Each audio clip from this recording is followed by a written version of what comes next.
Santa Mariana de Jesús. Virgen. La Azucena de Quito. 1618 a 1645. Memoria obligatoria. 26 de mayo. La Azucena de Quito nace el año siguiente de la muerte de Santa Rosa de Lima. Mariana es una santa criolla, es decir, hispanoamericana. Su padre fue el capitán toledano Jerónimo de Paredes, su madre se llama doña Mariana Granobles Jaramillo, y descendía de los Jaramillo de Alcalá de Henares, pero nació en Quito. Rosa y Mariana se parecen de tal manera, que es como si el espíritu de la una hubiera pasado a la otra. Las dos tocan la guitarra, las dos viven en sus respectivas casas entregadas a las más terribles penitencias, las dos buscan la misma clase de suplicios para atormentar su cuerpo, y si la una reza a coro con los mosquitos, la otra invita a los pájaros para que acudan a acompañarla en su oración. La vida de Mariana es un prodigio constante desde la más tierna edad. Al año ya sabe cuándo llega el viernes para abstenerse del pecho materno, a los 3 años juega ya a dormir en el suelo, a los 4 se cae al agua en su hacienda de Granobles, pero flota milagrosamente sobre la corriente del río, a los 6 la encuentran en el bosque de Zaguanches, azotándose despiadadamente con un manojo de ortigas, a los 7, cual otra Teresa de Ávila, sale de casa para ir a misiones con otros niños, viéndose obligada a volver ante la presencia de un toro, que le cierra el paso en el camino de la Virgen de Pichincha, y ya por esta fecha nos hablan sus biógrafos de procesiones con la cruz a cuestas, de disciplinas, de cilicios de zarzas, de garbanzos en los chapines, de lechos de cantos y de abrojos, del renunciamiento definitivo a las sedas y a las joyas. Y, no obstante, será una santa en el mundo, aunque se llame, no Mariana de Paredes, sino Mariana de Jesús. Todo estaba preparado para su ingreso en el convento de Santa Catalina, pero Dios la detiene por medio de sus directores, vivirá en la casa de sus hermanos, en el rincón más escondido, para no salir más que a la iglesia o a sus ejercicios de caridad, y su aposento se convierte, según la expresión de su biógrafo, en una espantosa armería. Su panoplia la forman manojos de varas de membrillo y de ortigas, cadenas de hierro, látigos de pita anudados, unos con una trenza, otros con estrellas de acero como agujas, cilicios de alambre, de cerdas, de cardes de hierro, cruces diversas, de pesos imponentes, sin que falte, como lecho, el potro o escalera de dar tormento, ni el ataúd con un leño vestido de sayal franciscano, al que la Virgen llama su efigie, y rocía de agua bendita al salir y al entrar en la habitación, diciendo muy seriamente, Dios te perdone, Mariana. Ninguna anacoreta del yermo hizo penitencias tan escalofriantes. En una esquela escrita a los 12 años expone la niña a su director el régimen de vida que, movida por Dios, se propone llevar. A las 4 me levantaré, haré disciplina, pondréme de rodillas, daré gracias a Dios, repasaré por la memoria los puntos de la pasión de Cristo, de 5:30 a 6, meditación y repaso de la pasión, pondréme los cilicios, rezaré las horas hasta nona, haré examen general y particular, iré a la iglesia. De 6:30 a 7 me confesaré. De 7 a 8, el tiempo de una misa, prepararé el aposento de mi corazón para recibir a mi esposo. Después que le haya recibido, el tiempo de una misa, daré gracias a mi Padre Eterno por haberme dado su Hijo, y se lo volveré a ofrecer, y en recompensa, le pediré muchas mercedes. De 8 a 9 sacaré ánimas del purgatorio y ganaré indulgencias por ellas. De 9 a 10 rezaré los 15 misterios de la corona de la Madre de Dios. De 10, el tiempo de una misa, me encomendaré a los santos de mi devoción, y los domingos y fiestas, hasta las 11. Después comeré, si tuviere necesidad.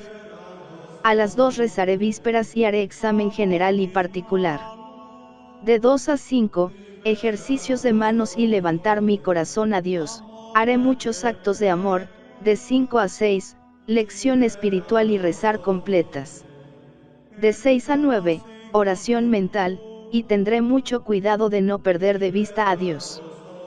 De 9 a 10 saldré de mi aposento por un jarro de agua, y tomaré algún alivio moderado y decente. De 10 a 12, oración mental. De 12 a 1, lección en algún libro de vidas de santos y rezaré maitines. De 1 a 4 dormiré, los viernes, en mi cruz, las demás noches, en la escalera, antes de acostarme tendré disciplina.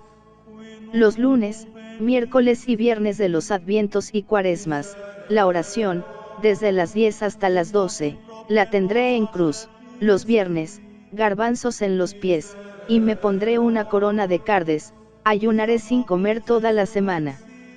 Los domingos comeré 1 onza de pan, y todos los días comenzaré con la gracia de Dios. Mariana murió joven, a los 26 años. Naturalmente, dirá acaso un lector poco experto en las cosas de Dios, y es que, miradas esas penitencias con los ojos de la carne, nadie podrá librarse de considerarlas como una carnicería y casi como un suicidio. Pero hay normas que están por encima de la dirección común, que apuntan a la santidad heroica, por la cual hay que dar, si Dios lo manda, la salud y la vida misma. Nada importan 100 años robustos, pero flojos en la virtud, al lado de 20 años elevados a las cimas de la perfección, y para la gloria de Dios y provecho del prójimo más vale un ejemplo alto y señero que muchas obras buenas esparcidas a lo largo de la vida, o muchos sermones y muchos libros llenos de sabiduría. Esto es lo que debió pensar el director de la Santa Quiteña, Padre Camacho, del cual son estas palabras: sus penitencias fueron raras y mayores que las que naturalmente parece pudiera tolerar un cuerpo débil, si bien por estar persuadido, después de mucha atención y examen, de que eran inspiradas de Dios, se las permití.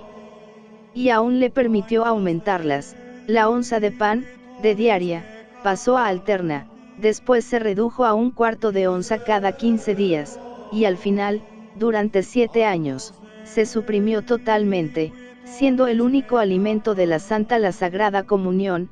Las 4 horas de sueño se acortaron a 3, a 2, a 1, los cilicios y las disciplinas, en cambio, aumentaban sin cesar. Y, sin embargo, ninguna de estas austeridades podía desfigurar la gracia y frescura de aquel rostro juvenil.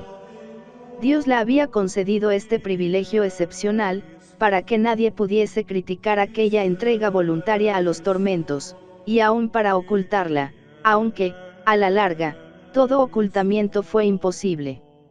A través de la ciudad de Quito y de todo el virreinato se hablaba de las penitencias de la hija del capitán toledano, de las obras prodigiosas que Dios hacía por ella, de cómo recibía en sus manos el cuerpo vivo del niño Jesús, y jugueteaba con él, y caminaba por la calle sin mojarse, y reunía en torno suyo a las golondrinas de los alrededores, y resucitaba a una india apuñalada por su marido, y multiplicaba diariamente el pan que daba a los pobres. Su corazón, se decía, es un ascua de amor para todos los necesitados, sus manos estaban como cuajadas de perlas. Si la penitencia las ajaba, la caridad se encargaba de convertirlas en las más hermosas manos que se vieron en el mundo. Diariamente amasaba 2 onzas de pan, y con ellas tenía para alimentar a tantos pobres, que a las puertas de su casa se veían verdaderas procesiones. Nunca se supo el origen de aquel pan, y por eso se le llamaba pan de los ángeles. Víctima propiciatoria de su siglo, sabía, no obstante, Mariana de Paredes conjugar maravillosamente sus maceraciones con una alegría nunca turbada y derrochar su afecto con los desconocidos, y más todavía en el círculo de sus selectas amistades, y recrearse con ellos tocando el clave y la vihuela, y levantarlos por encima de las cosas de la tierra con la lectura de los escritos de Santa Teresa de Jesús y Santa Catalina de Siena, y enfervorizarlos comunicándoles los episodios inefables de sus místicos arrebatos. Hermana Petrona, ¿qué de cosas hay en el cielo?, exclamaba un día al volver de uno de aquellos éxtasis, dirigiéndose a su amiga Petrenile de San Bruno, que había ido a visitarla y le había rogado que tocara la guitarra, el instrumento con que de ordinario glosaba sus cantos religiosos. No obstante, de su vida interior sabemos muy poco, pues le repugnaba escribir lo que sentía, en la convicción de que toda palabra es pobre ante la grandeza y la riqueza de las experiencias sublimes del amor divino. En cierta ocasión, obligada por su director, escribió unas páginas acerca de las Essenzen de la oración, pero al día siguiente encontraron el papel enteramente limpio. Sabemos, solo por confesión del padre Camacho, que nuestro Señor la levantó a lo supremo de la contemplación, que consiste en conocer a Dios y sus perfecciones sin discursos, y en amarle sin interrupción. Largos años de santidad en cortos años de vida, pudo decir un predicador al pronunciar su oración fúnebre, vida cortada, al fin, por una entrega definitiva en un acto heroico de caridad. Fue el 26 de marzo de 1645. Tronaba aquel día su confesor contra los vicios en un sermón apasionado, que terminó ofreciéndose como víctima por los pecados de la ciudad. Mariana, que le oía, considerando que su vida era menos útil para la gloria de Dios, rogó a nuestro Señor que cambiase la oferta, pero que retirase la peste que afligía a sus conciudadanos. La peste cesó, efectivamente, pero ella, al volver a su casa, empezó a sentir una fiebre que en 2 meses acabó con su vida. Una sed furiosa la consumía, un dolor terrible la atenazaba la cabeza, los costados, los huesos todos, pero ni aun entonces se quitó los cilicios, ni dejó la corona de espinas, ni cambió su régimen diario. 4 días antes de morir, recibió el viático, y a las pocas horas perdió el habla, como lo había pedido al Señor, porque ese tiempo no era para hablar con los hombres, sino para estarse con Dios. Poco después recibió la visita de Cristo y de su madre, que venían acompañados de Santa Teresa y Santa Catalina, y el 26 de mayo se durmió en el Señor. Sus funerales fueron un triunfo. La ciudad entera pasó a venerar su cuerpo, 3 hábitos fueron destrozados por el fervor de la multitud, ávida de reliquias, y gracias a una guardia de soldados, no se llevaron los vergüenzos despojos. La ciudad de Quito no se olvidó nunca de ella, los poetas la cantaron, los predicadores hicieron su panegírico, y bien pronto corrieron varios libros contando sus virtudes y sus prodigios.